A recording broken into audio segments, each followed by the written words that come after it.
이제 1시간 반쯤 뒤면 박근혜 전 대통령이 서울중앙지방검찰청에 모습을 드러냅니다.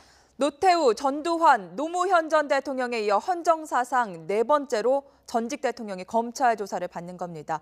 관련 소식 지금부터 뉴스특보로 이어가겠습니다. 자, 먼저 서울중앙지검에 나가 있는 취재기자 연결합니다. 이승현 기자. 네, 서울중앙지검에 나와 있습니다. 자, 일단 지금 최고 보안 수준으로 올라갔다고 하던데 지금 분위기 어떻습니까? 네, 이제 1시간 반 뒤인 오전 9시 반쯤이 되면 박근혜 전 대통령이 이곳 서울중앙지방검찰청의 모습을 드러낼 것으로 보입니다. 지난 10일 헌법재판소에 파면된 뒤에 꼭 열 하루 만에 검찰청사의 조사를 받게 된 겁니다. 이 소환 예정 시간이 다가오면서 청사 분위기도 최고조의 긴장감을 다다르는 모습입니다.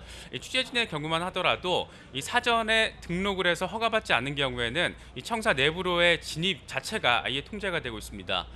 지금부터는 저와 함께 이번 사건 계속 함께 취재해온 김승환 기자와 함께 오늘 조사 어떻게 진행되고 또 결과는 어떻게 전망할 수 있는지 좀 더 자세한 내용 알아보도록 하겠습니다. 김승환 기자.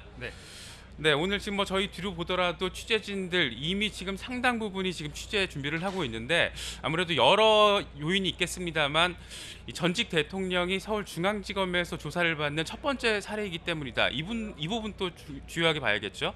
네, 그렇습니다. 전직 대통령이 그 검찰의 조사를 받는 것은 지금까지 3번이 있었는데 예. 그 전두환 전 대통령 같은 경우에는 그 경남 합천에서 체포가 된 뒤 그리고 교도소에서 조사를 받았고 고 노무현 전 대통령과 또 노태우 전 대통령 같은 경우에는 길 건너에 있는 대검찰청에서 조사를 받았습니다. 그렇기 때문에 전직 대통령으로 조사를 받는 것은 박 전 대통령이 서울중앙지검에서 처음입니다. 네, 가장 최근에 조사를 받았던 고 노무현 전 대통령의 경우에는 건너편에 있는 대검찰청에서 조사를 받았고요.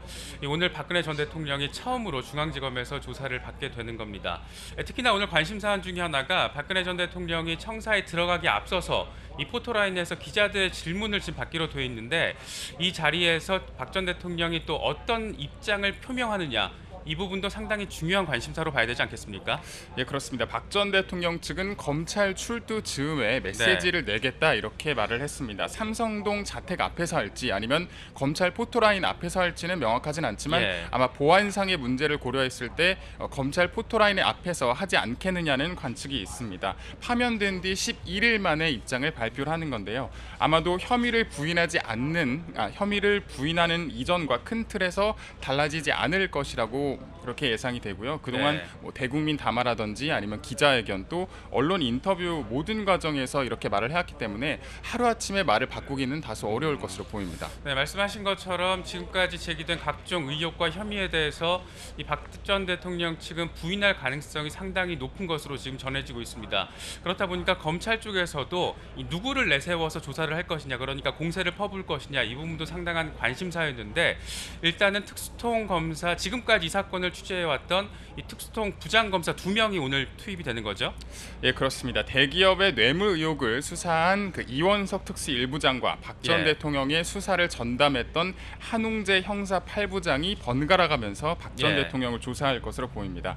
일단 그 조사 장소로는 형사 8부가 있는 7층과 그리고 특수 1부가 있는 10층이 거론이 되는데 10층이 아무래도 보안이 좀 더 철저하다고 해요. 그래서 현재로서는 10층에서 조사하는 것이 할 것으로 그렇게 보고 있습니다. 또 녹음이나 녹화 같은 것도 예외 없이 이뤄질 수도 있는데 만약에 박 전 대통령 측에서 녹화를 할 경우에 말을 하지 않겠다라고 할 경우에는 검찰에서 사실 강제하기는 어렵거든요. 그래서 그런 부분에 대해서는 좀 현실적으로 녹화를 안 하겠다고 하면 강제하기는 어려울 것으로 보입니다. 네, 사실 지금쯤이면은 구체적인 조사 장소가 결정이 됐을 겁니다. 하지만 검찰은 이 막판 보안 상황을 이유로 정확한 조사 장소를 아직은 공개를 하지 않고 있습니다. 이 조사 내용 상당히 방대할 수밖에 없습니다. 지금 혐의가 13가지가 적용이 돼 있고요. 이 특검이 5개를 추가했습니다. 그러니까 지난해 검찰 조사를 통해서 8개 혐의가 적용이 됐고 5개 혐의가 추가가 되면서 지금 현재 박 전 대통령은 피의자 신분으로 13개 혐의가 적용된 거 아니겠습니까? 상당히 우선순위를 좀 따져봐야 될 것 같은데 어떤 혐의가 오늘 조사 내용에 있어서 가장 큰 주안점이 될 것이라고 볼 수 있을까요?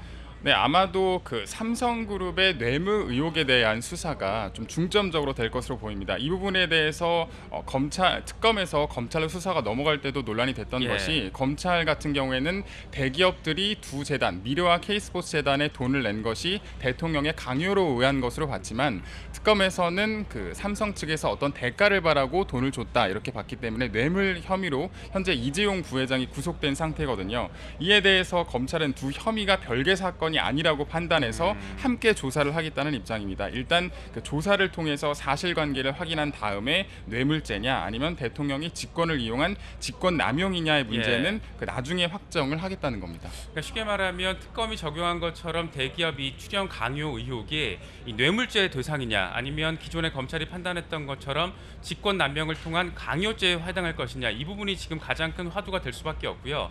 검찰도 오늘 조사에서는 이 부분을 좀 더 주안해서 다루겠다, 우선 조사하겠다, 이런 방침을 밝히기도 했습니다.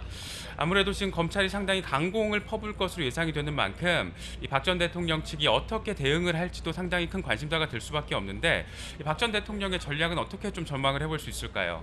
네, 현재 박 전 대통령 측은 그 유영아 변호사, 그리고 국회의원 출신이자 탄핵 심판의 대리인인 손범규 변호사 등 9명의 변호사를 선임해서 준비를 하고 있습니다. 유영아 변호사는 뭐 거의 매일 박 전 대통령의 자택을 드나들었던 모습을 아마 보셨을 수 있을 텐데요.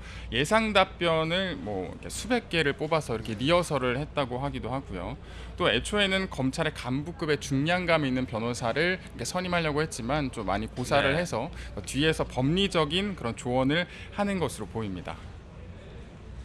네, 아무래도 이런 박 전 대통령 측의 빈틈을 찾아서 공략을 해야 되는 검찰로서도 어떤 한 방의 노림수가 있을 것이다라는 전망이 많습니다. 그러니까 지금까지 공개되지 않았던 어떤 물증을 통해서 오늘 조사를 이끌어가지 않겠냐, 이런 전망이 지금 법조계 안팎에도 제기가 되고 있는데, 이 검찰 측에서는 어떤 식의 수사 방향, 전략을 지금 저희가 좀 전망을 할 수 있을까요? 네, 아무래도 박 전 대통령이 대부분의 혐의를 부인할 것으로 예측이 되기 때문에 어떤 진술보다는 부정할 수 없는 증거를 내밀어서 박 전 대통령의 그런 논리를 깰 것이다라고 예측되는 부분이 있습니다. 아마 많은 분들이 아시겠지만 그 조선시대 사초 같다는 평가를 받았던 안종범 전 수석의 수첩이 있죠. 이 부분에는 그 청와대의 회의 내용뿐 아니라 박 전 대통령의 지시사항이 빼곡히 적혀 있는 것으로도 알려져 있잖아요. 또 정호성 전 비서관의 녹음 파일도 있는데, 이 녹음 파일에는 박 전 대통령의 지시 내용이라든지 아니면 정호성 전 비서관, 박 전 대통령, 최순실 씨 이렇게 3자 대화까지 다 녹음이 되어 있는 것으로 되어 있습니다. 또 이 정도가 일단 언론에 공개된 내용이고, 또 이 밖에 어떤 히든 카드로 박 전 대통령 측을 어떻게 공략할 수도 있지 않냐, 이런 예측도 있습니다. 일단 사실 지금까지 검찰은 상당한 자신감을 내비쳐 왔습니다. 이 청와대나 박 전 대통령 자택에 대한 압수수색도 필요 없다, 그만큼 물증은 이미 확보가 충분히 돼 있다, 이런 입장을 강조를 해왔었는데, 또 한 가지 관심사가 말씀하셨던 안종범 전 수석의 이 수첩이 굉장히 지금까지 큰 물증으로 작용을 했기 때문에, 뭐 안종범 전 수석이라던가 아니면 이재용 부회장의 경우에 이 공범들에 대해서 이 박 전 대통령과 대질 신문이 이루어질 가능성에 대해서도 지금 꾸준히 언급이 되어 오지 않았습니까? 이 부분은 오늘 상황에서 어떻게 볼 수 있을까요? 네, 사실관계를 두고 진술이 다를 경우에 대질 신문을 많이 하는데, 하지만 일단 검찰은 그런 가능성은 좀 작다고 보고 있습니다. 안종범 전 수석이나 뭐 말씀하신 대로 정호성 전 비서관과 대질을 할 가능성도 있지만, 하지만 당사자가 거부할 경우에는 하기 어렵거든요. 예전에 2009년도에 노무현 전 대통령의 예를 보면 그 박연차 회장과의 대질 신문을 검찰이 시도했지만 노무현 전 대통령이 거부해서 무산된 전례가 있기 때문에 아마 현재로서는 좀 가능성이 낮은 것으로 보입니다. 네, 특히나 박 전 대통령에 대한 조사 내용이 상당히 방대할 수밖에 없고, 검찰 역시 이런 부분을 감안을 해서 이 오늘 대질 신문이 이루어질 가능성은 좀 낮지 않겠냐, 이렇게 이미 어제 밝힌 바가 있기도 합니다. 아무래도 이 혐의 내용 자체가 지금 상당히 복잡하고 많다 보니까 뭐 고 노무현 전 대통령 당시에도 그랬습니다만, 오늘 박 전 대통령에 대한 조사 시간 자체도 상당히 밤 늦게까지 이어질 수밖에 없지 않나, 뭐 이렇게 봐야 되지 않겠습니까? 네, 그렇습니다. 한 9시 반쯤 출석을 해서 아마 10시간 이상 조사를 받을 것으로 보이는데요. 하지만 그 자정 이후에 조사를 하려면 그 피의자의 동의를 받아야 하기 때문에 아마 자정 이전에 끝낼 것으로 보입니다. 네, 오늘 조사 상당히 길게끔 진행이 될 것으로 지금 전망이 되고 있습니다. 가장 큰 관심사, 구속영장 청구 여부 그리고 그 이후에 청구를 한다라면 구속영장 발부 여부가 될 수밖에 없습니다. 그러니까 오늘 조사는 구속영장을 청구하기 위한 사전 토대를 얼마나 탄탄하게 다질 수 있느냐가 결정되는 것이기 때문에 국정농단 수사의 최정점에 달하는 것이다. 이런 분석을 할 수밖에 없습니다. 이 구속영장 청구 가능성 어느 정도로 전망할 수 있을까요?